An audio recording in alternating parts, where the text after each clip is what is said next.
The one night that always sticks in my mind is when it went a step too far. I wish it didn't take to that point for that to be the wake-up call, but everyone's different.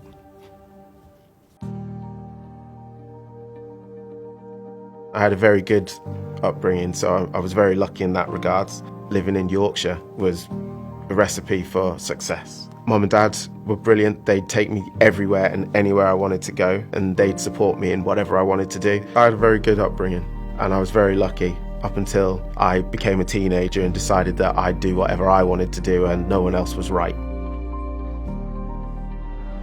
I was on a football scheme for Hitchin Town and Stevenage Borough, so I started hanging around with guys that were a part of that team, were from London. I enjoyed being around them at first. We used to have a really good laugh. Wherever their lives had led them, it had led them, but unfortunately I kind of got sucked along. They started asking me to come to London.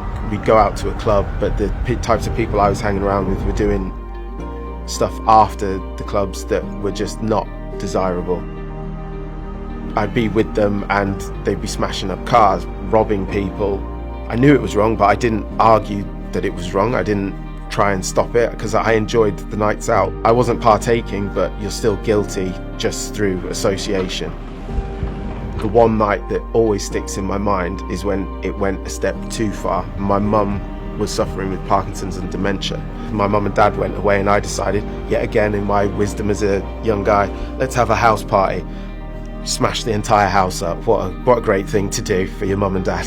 My sister Beverly decided it was time that she had let's say a heart-to-heart, which was more of a b***ing. My dad, he had a word with me also, like my sister, but his was more cutthroat, saying to me, you need to sort yourself out. I have to look after your mother 24/7. I can't be looking after you. Basically made it abundantly clear that he did not have time for that kind of behaviour. My mum's very ill. He's on his own as her carer, looking after her. I wish it didn't take to that point for that to be the wake-up call, but everyone's different. After those conversations had taken place, I realised, stop being an arse, get a grip of yourself, and it's time to make a change. And that's what I did.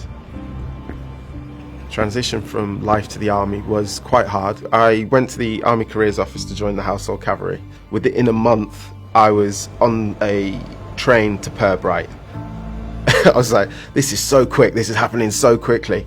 Anyway, we get to Brookwood train station and there was a bus there waiting. On their kit was two bombardiers. They start shouting and then you're like, oh my God, no. They make you form up and start doing drill. Literally there and then, and you've never marched in time with anybody in your entire life. You're shown everything that you need to know, from washing yourself to how to make a bed to how to fold your clothes and how to iron them. It was definitely a scary experience, but an experience that I would not change.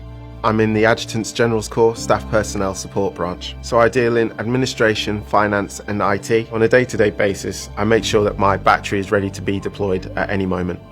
Best aspects of being in the SPS is versatility. You don't know what's going to come through the door. You don't know what you're going to get that day. That definitely keeps it interesting. My advice for someone joining the army would be, don't be scared.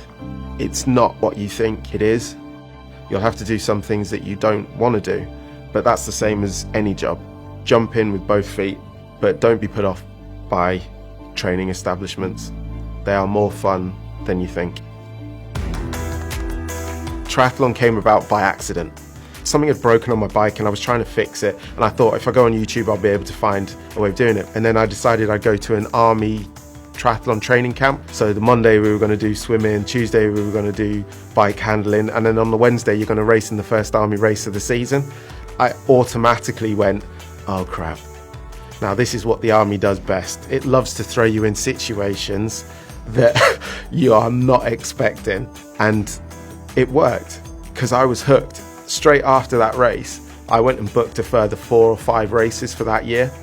I guess that's where the army comes back into it. Once you set yourself a goal, whether you like it or not, you're gonna persevere to get to the end of that goal. The army's given me the opportunity to have a life and to have a goal and not be scared to knock down doors if it needs be to to be able to go wherever I want to go. It's also helped me to have a family, to have my wife, to be able to buy a house, to be able to look after my son. In essence, it's given me a lot. I'm very grateful for that.